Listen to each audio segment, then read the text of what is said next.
فشهد جماله حسنت جمع صالحه صلوا عليه وآله. هو الحبيب الذي ترجى شفاعته لكل هول من الأهوال مقتحم بلغ العلا بكماله كشف جماله حسنت جميع خصاله صلى عليه وآله. سبحانك لا علم لنا إلا ما علمتنا إنك أنت العليم الحكيم. رب زدني علما رب اشرح لي صدري ويسر لي أمري واحلل عقدة من لساني يفقهوا قولي. أما بعد، معزز المحترم وحضرات المسلمين الكرام، السلام عليكم ورحمة الله وبركاته.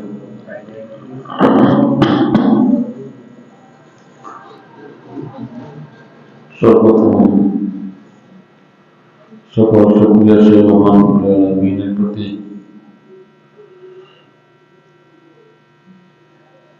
যিনি আমাদেরকে তার এই পবিত্র জান্নাতের টুকরা মসজিদে যথাসময়ে এসে দিনে কিছু আলোচনা করার এবং শোনার তৌফিক দান করেছেন।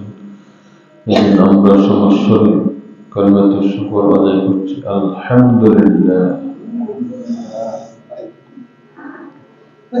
দরুদ ও সালাম করছি সাইয়্যিদুল মুরসালিন রাহমাতুল লিল আলামিন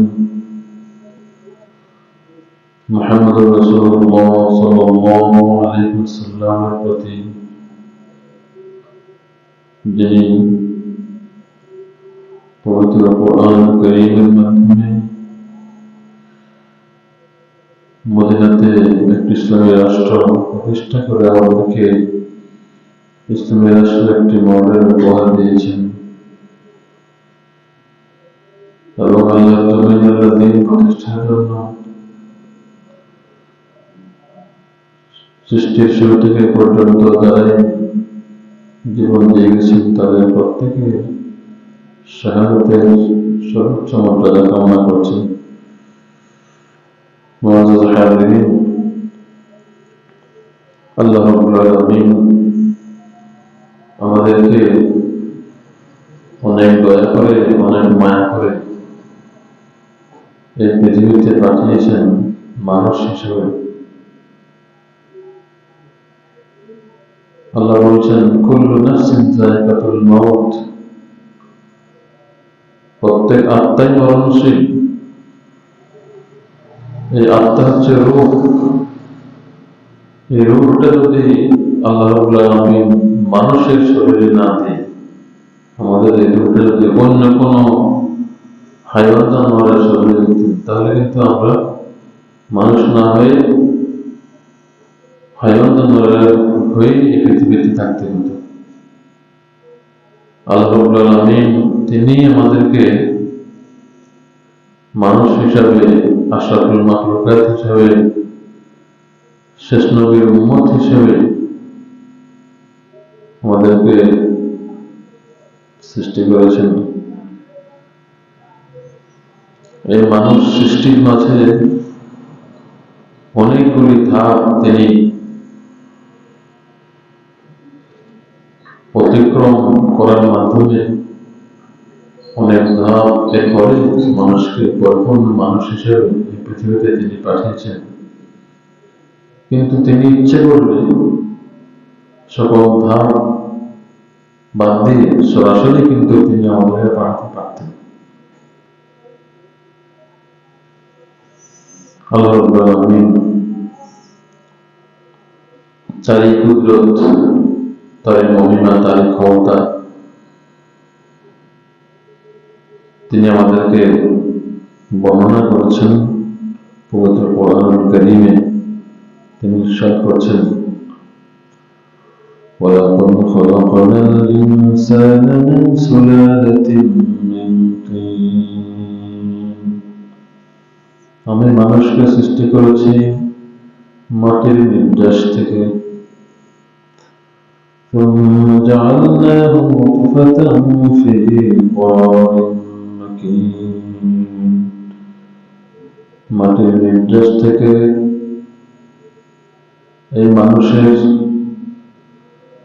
যখন খাবার খায় সে খাবারগুলি মানুষের শরীরে হজম হওয়ার মাধ্যমে মানুষের শরীরের বিভিন্ন কার্যকারিতা এবং এরপরে বিভিন্ন ধাপ অতিক্রম করে সেটা বীর্য আকারে সেটা তিনি বের করে দিয়েছেন ফি করারিন মাকিন একটি সুরক্ষিত স্থানে ثم خلقنا النطفة علقة অতঃপর সেই বীর্যকে তিনি রক্তপিণ্ডে পরিণত করেছেন فخلقنا العلقة مضغة সেই রক্তপিণ্ডকে তিনি মাংসে পরিণত করেছেন মাংসপিণ্ডে فخلقنا المضغة عظاما আর সেই মাংসপিণ্ড থেকে তিনি হাড় তৈরি করেছেন فكسونا العظام لحما আর আমি সেই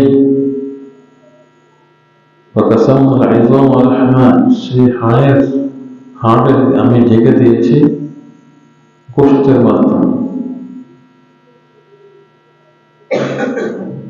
ثم أنشأناه خلقا آخر অতঃপর আমি একটি ব্যতিক্রম ধর্মী সম্পূর্ণ মানুষ হিসেবে সৃষ্টি করেছি মানুষকে ফাতাবারাকাল্লাহু আহসানুল খালিকিন আল্লাহ রাব্বুল আলামিন অনেক বরকতময় এবং সর্বোত্তম সৃষ্টিকারী। তাহলে তিনি আমাদেরকে প্রত্যেক মানুষকে সম্পূর্ণ স্বতন্ত্র মানুষ হিসেবে সৃষ্টি করেছেন, একজনের সাথে আরেকজনের কোনো মিল নেই। এটাই হচ্ছে মানুষের স্বাতন্ত্রিকতা। সুতরাং এই দুনিয়ার জীবনের এই চাকচিক্য, দুনিয়ার এই নাজ নেয়ামত পেয়ে আল্লাহ রাব্বুল আলামিনকে ভুলে গিয়ে যদি আমরা আমাদের সৃষ্টিকে ভুলে যাই যে আমার সৃষ্টি কি থেকে, আমার সৃষ্টির যে ধাপগুলি, সে ধাপগুলি আমাদেরকে আল্লাহ রাব্বুল আলামিন স্মরণ করে দিচ্ছেন যে দুনিয়াতে তুমি এত তাকাব্বুরি করছো, এত অহংকার করছো, তোমার সৃষ্টির দিকে তুমি তাকাও। তুমি কিভাবে বিভিন্ন ধাপ অতিক্রম করে তুমি পৃথিবীতে এসেছ। সুতরাং এই পৃথিবীতে যখন তুমি আসবে তখন যদি তুমি আমার পক্ষ থেকে যে হেদায়েত আমি দিয়েছি, যে কোরআন দিয়েছি, ইলমে ওহী দিয়েছি, যেগুলি অনুসরণ করো, তাহলে তোমার কোনো ভয় নেই। আল্লাহ রাব্বুল আলামিন একটা আয়াতে বলছেন قد جاءكم من الله نور وكتاب مبين তোমাদের কাছে এসেছে আল্লাহ রাব্বুল আলামিনের পক্ষ থেকে নূর ও কিতাবুম মুবিন। নূর হচ্ছে ইলমে ওহী, ওহীকে আল্লাহ রাব্বুল আলামিনের পক্ষ থেকে তিনি পাঠিয়েছেন, তিনি মানুষকে শিক্ষা দিয়েছেন। সূরা আর-রহমান এসেছে الرحمن علم القرآن خلق الإنسان علمه البيان দয়াময় সত্তা যিনি আল্লামাল কুরআন, কোরআন শিক্ষা দিয়েছেন।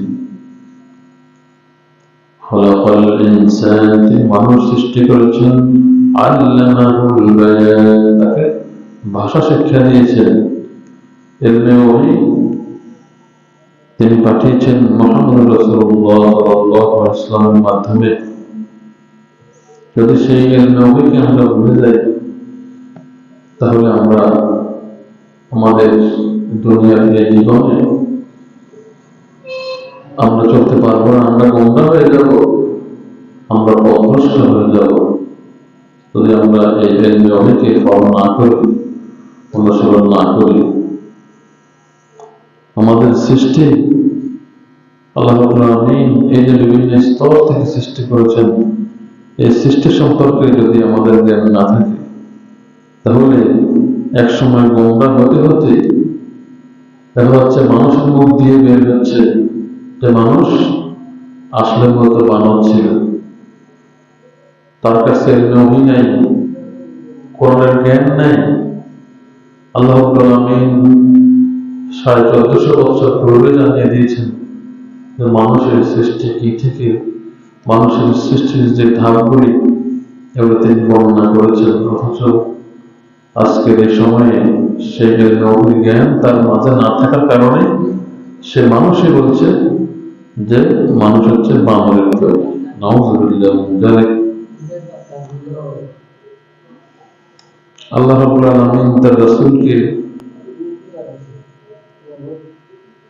তার পক্ষ থেকে যে ওহী দিয়ে পাঠিয়েছেন, যে ওহী তিনি নাযিল করেছেন, সেই ওহীকে আমরা পরিপূর্ণভাবে অনুসরণ করতে হবে। আল্লাহ রাব্বুল আলামিন কালাম পাকে ইরশাদ করছেন, قل إن كنتم تحبون الله فاتبعوني يحببكم الله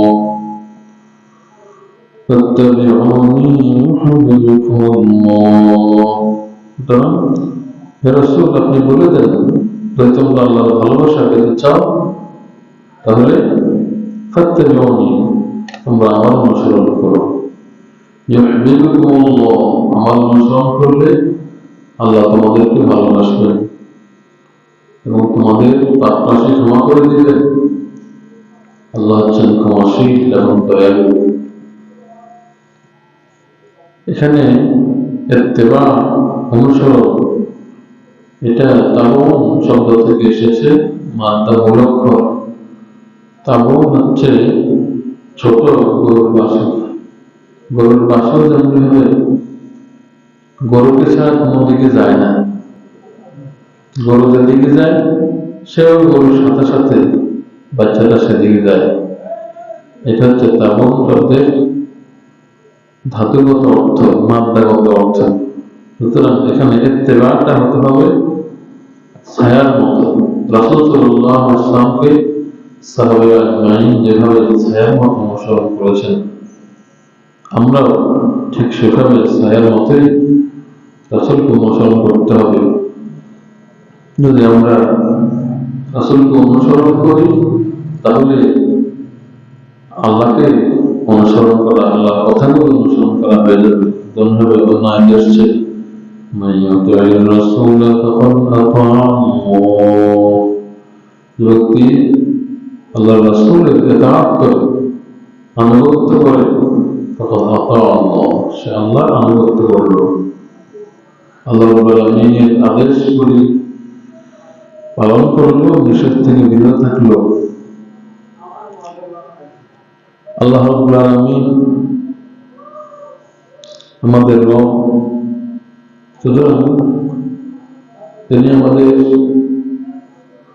প্রতিপালক, তিনি আমাদের রব, তিনি আমাদের সৃষ্টিকর্তা, আমাদের পালনকর্তা, আমাদের লালনকারী, আমাদের আইনদাতা, আমাদের রিজিকদাতা, সবকিছু হচ্ছেন আল্লাহ রাব্বুল আলামিন। আল্লাহ রাব্বুল আলামিন কোরআনুল কারীমের সর্বপ্রথম পূর্ণাঙ্গ যে সূরাটি নাযিল করেছেন সেটি হচ্ছে সূরা ফাতিহা। এই সূরা ফাতিহার সর্বপ্রথম যে আয়াত, যে 7টি আয়াতের 1 নম্বর আয়াতে আল্লাহ রাব্বুল আলামিন বলেছেন, আলহামদুলিল্লাহি রাব্বিল আলামিন, সকল প্রশংসা সেই মহান রব্বুল আলামিনের, যিনি বিশ্বজাহানের প্রতিপালক। বিশ্বজাহান, এই যে মহাশূন্য, এই পৃথিবী, তারকারাজি, এই যে ব্ল্যাক হোল, নিহারিকা, গ্রহাণুপুঞ্জ, সবগুলি নিয়ে এই সারা বিশ্ব গঠিত। এই বিশ্বজাহানের প্রতিপালক হচ্ছেন আল্লাহ রাব্বুল আলামিন। তারই অনুসরণে কথা এখানে বলা হচ্ছে। আল্লাহ রাব্বুল আলামিন হচ্ছেন আমাদের রব। সুতরাং প্রতিটি মুহূর্তে, প্রতিটি ক্ষণে ক্ষণে আল্লাহ রাব্বুল আলামিনকে স্মরণ আমাদের রাখতে হবে। আমাদের জীবনের প্রতিটি মুহূর্তে তাকে স্মরণ রাখতে হবে, ভুলে গেলে চলবে না। এক কবি বলেছেন, আল্লাহ আমারে রব, এই রবি আমার সব, দমে দমে তোর মনে তারিও, দমে দমে তোর মনে তারিও। তাহলে আল্লাহ হচ্ছেন আমাদের রব। আমরা আল্লাহকে ভালোবাসতে হবে এবং তার বিধানকে ভালোবাসতে হবে, তার কোরআনকে ভালোবাসতে হবে।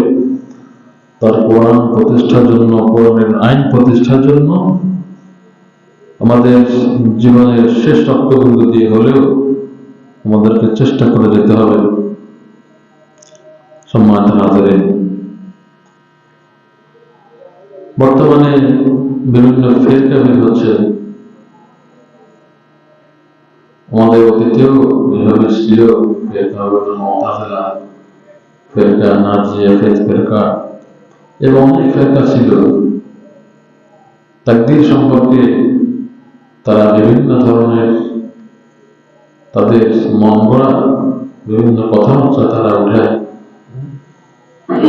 এবং আমাদের এই যে লালন শাহ, লালন গীতি, এই যে তারা যে কথা বলে যে যেমনি নাচাও তেমনি নাচি পুতুলের বিরোষ। তারা এখানে তাকদীরকে তারা অস্বীকার করেছে। এটা হচ্ছে আকীদার বিষয়।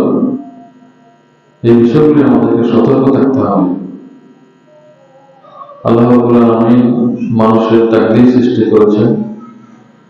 তাকদীরকে তিনি দুই ভাগে ভাগ করেছেন, তাকদীর মুবরাম, তাকদীরে মুআল্লাক।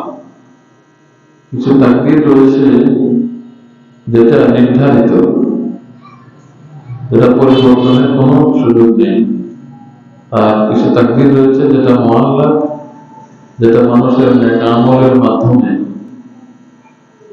মানুষের দৈনন্দিন জীবনে মানুষ যে সমস্ত আমলগুলি করে, এই আমলের মাধ্যমে তার তাকদীরটা পরিবর্তন হয়। আর দোয়ার মাধ্যমে তাকদীর অনেক সময় পরিবর্তন হয়। হাদিস শরীফে আসছে, তাকদীর লা ইয়াকুনু ইল্লা বিদুআ।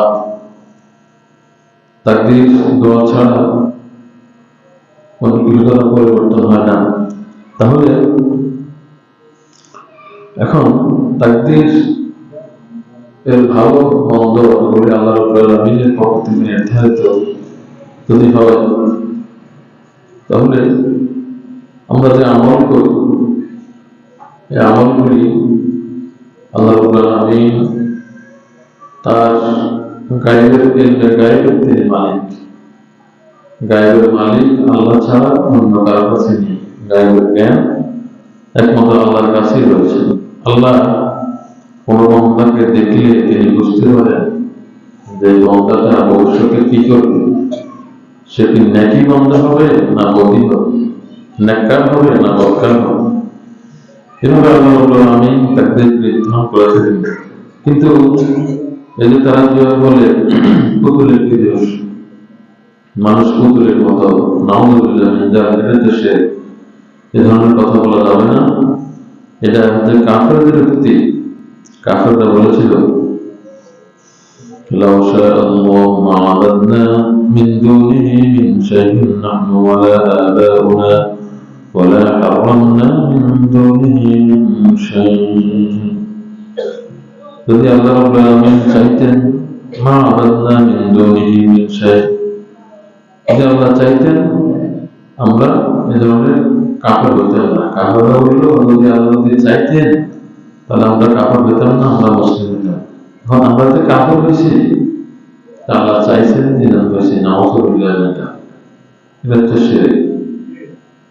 এই ধরনের শিরকি কথাবার্তা, শিরকি গানগুলি দেখা যায় বিভিন্ন সময়। আমরা এগুলি থেকে দূরে থাকবো। আমরা তাকদীরের পরিবর্তনের জন্য, তাকদীর ভালো করার জন্য যে যা মুআল্লাক হয়েছে সেই অংশটাকে ভালো করার জন্য, উন্নত করার জন্য আল্লাহ রাব্বুল আলামিনের দরবারে দোয়া করব। আল্লাহ রাব্বুল আলামিন আমাদের যে সিরাতুল মুস্তাকিম আমরা কিভাবে চলব, এই চলার জন্য আমাদের জ্ঞান অর্জন করা দরকার। সেই জ্ঞান আমাদের মাঝে আসার জন্যই নবী রাসূল পাঠিয়েছেন। নবী রাসূল আমাদেরকে যেভাবে দিক নির্দেশনা দিয়েছেন আমাদেরকে সেভাবেই চলতে হবে। আল্লাহ রাব্বুল আলামিন এই নবী রাসূল প্রেরণ প্রত্যেক সময় প্রত্যেক যুগে নবী রাসূল পাঠিয়েছেন। এমন কোন সময় অতিবাহিত হয় নাই, কোন যুগ অতিবাহিত হয় নাই যখন কোন নবী অথবা কোন রাসূলের দিক নির্দেশনা ছিল না। তিনি বলছেন, ওয়ালাকাদ বা'আসনা ফি কুল্লি উম্মাতিন রাসূলা আন ই'বুদুল্লাহা ওয়াজতানিবুত তাগুত। ওয়ালাকাদ বা'আসনা, আমি পাঠিয়েছি ফি কুল্লি উম্মাতিন রাসূলা, প্রত্যেক জাতির জন্য আমি রাসূল পাঠিয়েছি, দূত পাঠিয়েছি, বার্তাবাহক পাঠিয়েছি। আন ই'বুদুল্লাহা ওয়াজতানিবুত তাগুত, তোমরা আল্লাহর ইবাদত করবে এবং তাগুতকে অস্বীকার করবে। তাগুতের কাছ থেকে বিরত থাকতে হবে। তাগুতকে অস্বীকার করা, তাগুত কাকে বলে এটাকে বুঝতে হবে। ইম্পর্টেন্ট পয়েন্ট হচ্ছে তাগুত কাকে বলে। তাগুত হচ্ছে যে নিজে সিরাতুল মুস্তাকিমের উপর প্রেরিত চলেই না, অন্য কাউকে সিরাতুল মুস্তাকিমে চলা থেকে বাধা দেয়, সে হচ্ছে তাগুত। আর তাগুত হচ্ছে মানব রচিত যত মতবাদ রয়েছে, এটি হচ্ছে তাগুত। আর যারা মানব রচিত সেই মতবাদকে প্রতিষ্ঠার জন্য প্রচেষ্টা করে তারাই হচ্ছে তাগুত এবং তাগুতের অনুসারী। সুতরাং এই তাগুতকে অস্বীকার করতে হবে এবং তাগুতের সঙ্গ ত্যাগ করতে হবে। আল্লাহ রাব্বুল আলামিন নবী রাসূলকে এই জন্য পাঠিয়েছেন। আয়াতের শেষ অংশে তিনি বলেছেন, আমি আ'বুদুল্লাহা ওয়াজতানিবুত তাগুত, এই তাগুত থেকে বিরত থাকতে হবে। আল্লাহ রাব্বুল আলামিন প্রত্যেক জাতির জন্য যে রাসূল পাঠিয়েছেন, এর আরেকটি আমরা দৃষ্টান্ত দেখতে পাই যে প্রত্যেক নবীর সময় যে কালিমাগুলি এটা ভিন্ন ভিন্ন ছিল। যেমন আমাদের সময় যে কালিমা, সেটা হচ্ছে লা ইলাহা ইল্লাল্লাহু মুহাম্মাদুর রাসূলুল্লাহ। আল্লাহ ছাড়া কোনো ইলাহ নেই, মাবুদ নেই, হক মাবুদ নেই, মুহাম্মদ সাল্লাল্লাহু আলাইহি ওয়াসাল্লাম আল্লাহর রাসূল।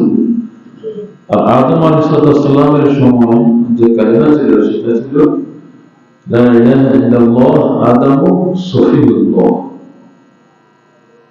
লা ইলাহা ইল্লাল্লাহ মুসা কালিমুল্লাহ, লা ইলাহা ইল্লাল্লাহ ঈসা রূহুল্লাহ। এভাবে বিভিন্ন সময়ে বিভিন্ন জাতির জন্য কালিমার পরের অংশটা চেঞ্জ হয়েছে, কিন্তু প্রথম অংশটা অপরিবর্তিত ছিল। লা ইলাহা ইল্লাল্লাহ, আল্লাহ ছাড়া কোনো ইলাহ নেই, কোনো সৃষ্টিকর্তা নেই, কোনো রিজিকদাতা নেই, কোনো আইনদাতা নেই, কোনো বিধানদাতা নেই। সুতরাং আল্লাহ রাব্বুল আলামিনকে আমাদের জীবনের সকল ক্ষেত্রে আমরা অনুসরণ করে হচ্ছে আমাদের ঈমানের দাবি এবং ঈমানের পরিপূর্ণতার লক্ষ্য। আল্লাহ রাব্বুল আলামিন এই যে আজকে আমরা মসজিদে আসলাম, আমাদেরকে তিনি নেক কাজ করার যে তৌফিক দিয়েছেন, এটা দ্বারাই বোঝা যায় যে আল্লাহ রাব্বুল আলামিন আমাদেরকে ভালোবাসেন। আল্লাহ আমাদেরকে ভালোবাসার যে প্রমাণ হচ্ছে আমরা মসজিদে এসেছি, কিন্তু অনেকে আসে নাই। আমাদেরকে এই যে নেক কাজ করার যে তৌফিক দান করেন আল্লাহ রাব্বুল আলামিন, এই তৌফিক দেওয়াটাই একটা প্রমাণ যে আল্লাহ রাব্বুল আলামিন আমাদেরকে ভালোবাসেন। আর যে সমস্ত মানুষের আপনি দেখবেন যে ব্যবহার ভালো, আচার আচরণ সুন্দর, তারা তাদের এই আচরণটা জান্নাতীদের আচরণের জান্নাতি হওয়ার জন্য একটি লক্ষ্য। আল্লাহ রাব্বুল আলামিন কি বলছেন, ওয়াকুলু লিন-নাসি হুসনা, তোমরা মানুষের সাথে উত্তম ব্যবহার করো, উত্তম কথা বলো, সুন্দরভাবে কথা বলো, আচার আচরণ সুন্দর হওয়া, এটা জান্নাতে যাওয়ার লক্ষ্য। আল্লাহ যত নেককার বান্দা, যত প্রিয় বান্দা দেখবেন আপনি তাদের আচার ব্যবহার অনেক সুন্দর। আল্লাহ রাব্বুল আলামিন তিনি সুন্দর, আল্লাহু জামিলুন ইউহিব্বুল জামাল, তিনি সুন্দর, তিনি সুন্দরকে পছন্দ করেন। সুতরাং গোসলগুলো এটা আমরা নিতে হবে মুহাম্মদ রাসূলুল্লাহ সাল্লাল্লাহু আলাইহি ওয়াসাল্লামের সিরাত থেকে, তার জীবনে আমরা সিরাত অধ্যয়ন করব এবং রাসূলের জীবনের পরতে পরতে রাসূল যে ধরনের হাদিসগুলি আমাদের জন্য রেখে গেছেন সেগুলি আমরা পড়ব এবং জ্ঞান অর্জন করে আমাদের আচার আচরণকে সুন্দর করব। এমনকি আল্লাহ রাব্বুল আলামিন হযরত মূসা আলাইহিস সালামকে পাঠিয়েছেন কার কাছে? ফিরআউনের কাছে। তখনই তিনি বললেন, ইযহাব ইলা ফিরআউনা ইন্নাহু তাগা, তোমরা দুইবার যখন তার কাছে যাবে, তাকুলা লাহু কওলান লাইয়িনা, তোমরা তার সাথে কোমল ব্যবহার করো। যদিও সে আমাকে অস্বীকার করেছে, সে তওবা, সে বিদ্রোহ করেছে, সে আমার তাওহীদ, আমার একত্ববাদকে সে অস্বীকার করে সে নিজেই খোদাই দাবি করেছে, তবু তুমি তার সাথে, তোমরা মূসা এবং হারুন, তোমরা দুইজন যখন তার কাছে যাবে, তোমরা তার সাথে উত্তম ব্যবহার করবে। সুতরাং আমাদের সফলতা এবং আমাদের ব্যর্থতা সেটা নির্ভর করবে আমাদের অ্যাক্টিভিটিসের উপরে, আমাদের আমাদের সলেহা যদি আল্লাহ রাব্বুল আলামিন আমাদেরকে করার তৌফিক দান করেন, নেক আমল যদি আমরা করতে পারি, সেটা হচ্ছে আমাদের সাকসেসফুল হওয়ার লক্ষ্য। এটা মনে রাখতে হবে।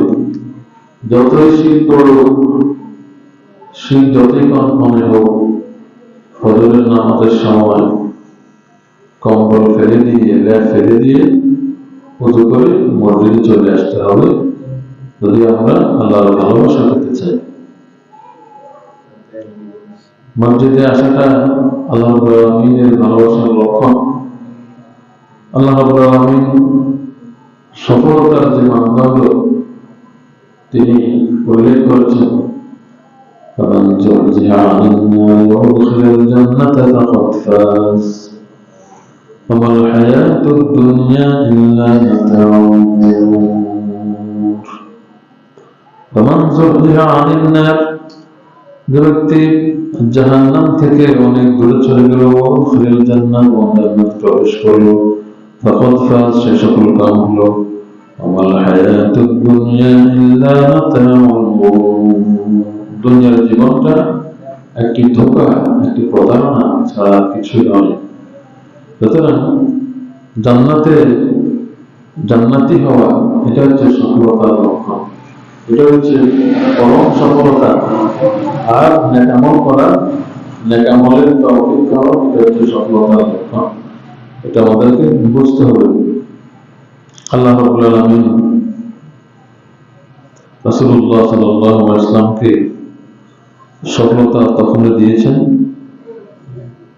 সেটা মক্কার জীবনে যখন তিনি 13টি বছর দুঃখ কষ্ট স্বীকার করে দাওয়াতি কাজকে যখন অব্যাহত রেখেছেন, তখনই মদিনার জীবনে তিনি ইসলামী রাষ্ট্র প্রতিষ্ঠার মাধ্যমে, ইসলামকে পরিপূর্ণতা দেওয়ার মাধ্যমে তিনি সফলতার একটি লক্ষণ আমাদেরকে দেখিয়েছেন। সুতরাং এই সফলতা পাওয়ার জন্য আমাদের সবাইকে উদ্গ্রীব থাকতে হবে। আর এই জিনিসটা আমাদেরকে বুঝতে হবে যে এই বিশ্ব এবং এই মহাশূন্য, এই বিশ্বে যা কিছু রয়েছে সবকিছু আমার রব্বুল আলামিন সৃষ্টি করেছেন, তিনি এর মালিক। সুতরাং যিনি মালিক তাকে ক্ষমতা দিতে হবে, তাকে। তিনি বলেছেন কুলিল্লাহুম্মা মালিকাল মুলক, এই মহাবিশ্বের তারই ক্ষমতা চলবে, তারই আইন চলবে, অন্য কারো আইন চলবে না। আলা লাহুল খালকু ওয়াল আমর, সৃষ্টি যার, আইন চলবে তার। যেহেতু তিনি সৃষ্টি করেছেন, আমাদের সৃষ্টি করতেছেন আল্লাহ, সুতরাং তার আইন চলবে। আর যারা আল্লাহকে ছাড়া অন্য, আল্লাহর আইন ছাড়া অন্য কোনো আইন চালাতে চায়, তারা হচ্ছে নাস্তিকদের অনুসারী। সুতরাং যারা নাস্তিকদের অনুসরণ করে, নাস্তিকদের জাহান্নাম গেলে তারাও জাহান্নামে যাবে। এই নাস্তিকরাই বিভিন্ন সময় বলে থাকে যে এই বাংলাদেশ, এর মধ্যে মৌলবাদীদের কোনো অবদান নেই। মাঝে মাঝে তারা দিয়ে একটা এ ধরনের মন্তব্য করে থাকে। আপনি যদি ইতিহাস পর্যালোচনা করেন, 1947 সালে ভারত পাকিস্তান, পূর্ব পাকিস্তান আর পশ্চিম পাকিস্তান যদি ভাগ হল, তখন যে ব্রিটিশ হটাও আন্দোলনে কারা অবদান রেখেছে? এই ইসলামপন্থীরাই, যারা ইসলামকে এই পৃথিবীতে প্রতিষ্ঠিত দেখতে চায়, তারাই অবদান রেখেছে। তখন এই দুইটা ভূখণ্ড ভাগ হয়েছে কিসের ভিত্তিতে? ধর্মীয় জ্ঞানের ভিত্তিতে, ধর্ম তত্ত্ব অনুসরণ করে যে মুসলমানদের জন্য আলাদা ভূমি দরকার, সেখানে ইসলামী রাষ্ট্র প্রতিষ্ঠা হবে। মুসলিমরা সেই রাষ্ট্রের মালিক এবং মুসলিমরা সেই রাষ্ট্রে থাকবে। এই জন্য এটা স্বাধীনতা অর্জন করেছে। কিন্তু এই ইসলামপন্থীরা তখন জীবন দিয়ে যখন 47 সালে এই ভূখণ্ডকে স্বাধীন করলো ইংরেজদের হাত থেকে, তখনই সেই স্বাধীনতা নাস্তিকদের কাছে চলে গেল ক্ষমতা। তখন আর ইসলাম প্রতিষ্ঠা করা হয়। সুতরাং যখনই সুযোগ আসবে, তখনই সেই সুযোগকে আঁকড়ে ধরে রাখতে হবে। তখন এই স্বাধীনতা হাতছাড়া করা যাবে না। যদি একবার হাতছাড়া হয়ে যায়, তাহলে আপনি দেখেন 47-এ স্বাধীনতা হাতছাড়া হয়ে গেল, এখন 37 থেকে 24 কত বছর? 50, আর এখান থেকে প্রায় 75 বছর পরে আবার এই সুযোগ আসছে। সুতরাং ইসলামপন্থী মানুষ, আলেম ওলামা সবাইকে আহ্বান জানাবো যে আমাদের স্বাধীনতাকে আমরা কাজে লাগাতে হবে। আল্লাহর জমিন, আল্লাহর দ্বীন প্রতিষ্ঠার জন্য যদি আমরা অবদান না রাখি এই সুযোগে, তাহলে আমাদেরকে দরবারে কাঠগড়ায় জানাতে হবে যে তুমি আমার বান্দা হয়ে কতটুকু তুমি অবদান রেখেছ, তোমাকে সেই জিনিসটা চিন্তা করতে হবে। এই 2-3 দিন আগে আমি একটা কথা বলেছিলাম যে তুরস্ক যখন রাষ্ট্র থেকে ধর্মকে আলাদা করে ফেলল, কি জন্য? তাদের রাষ্ট্রের উন্নতির জন্য। ইউরোপ উন্নত হয়ে গেছে তাদের রাষ্ট্র থেকে ধর্মকে আলাদা করার কারণে। কিন্তু আপনি দেখেন যে মালয়েশিয়া, তারা কিন্তু ধর্মকে রাষ্ট্র থেকে আলাদা করে নাই। আলাদা না করে কিন্তু তারা অনেক শর্ট টাইমে তারা উন্নত হয়ে গেছে। আজকে আমাদের দেশের এমপি মন্ত্রীরা পর্যন্ত তাদের দেশের লোক পাঠানোর জন্য লাইন ধরে। কি জন্য? তারা রাষ্ট্রের সাথে ধর্মকে তারা জুড়ে দিয়ে সেখানে ইসলামী রাষ্ট্রের একটি রূপরেখা মোটামুটি তারা প্রতিষ্ঠা করতে সক্ষম হয়েছিল। এই জন্য আজকে মালয়েশিয়া এত উন্নত আর বাংলাদেশের এত অধঃপতন। তাহলে বোঝা গেল যে যদি রাষ্ট্রের সাথে ধর্মকে লাগানো হয়, তাহলে সেখানে দুর্নীতি থাকে না, লুটপাট থাকে না, জনগণের অধিকার জনগণের কাছে চলে যায়, সেখানে চুরি হয় না। কিন্তু চোরেরা কিন্তু এটা চায় না। ধর্মকে রাষ্ট্রের সাথে লাগাতে কারা চায় না? তারা চোর। কারণ তাদের চুরি বন্ধ হয়ে যাবে, চুরি করলে হাত কেটে দিবে, তাদের সে ভয় তাদের রয়েছে। এই জন্য সচেতন মুসলিমদেরকে এ বিষয়ে অত্যন্ত সচেতনতার সাথে আমাদেরকে আমাদের অবস্থান গ্রহণ করতে হবে এবং আল্লাহ রাব্বুল আলামিন, আল্লাহর জমিনে আল্লাহর দ্বীন প্রতিষ্ঠার জন্য আমাদেরকে ঐক্যবদ্ধ হবে, চেষ্টা করতে হবে। যেটা আল্লাহ রাব্বুল আলামিন কোথায় বলেছেন? কোন সূরা? ওয়াতাসিমু বিহাবলিল্লাহি জামিআন ওয়া লা তাফাররাকু। তোমরা ঐক্যবদ্ধ হবে আল্লাহর জমিনে আল্লাহর দ্বীন প্রতিষ্ঠার জন্য, ঐক্যবদ্ধ হয়ে যাও। কোনো দলাদলি করা যাবে না, বিভেদ করা যাবে না। দিন প্রতিষ্ঠার ব্যাপারে দলাদলি করা হারাম, সুতরাং এই হারাম কাজ করা যাবে না। আল্লাহ রাব্বুল আলামিন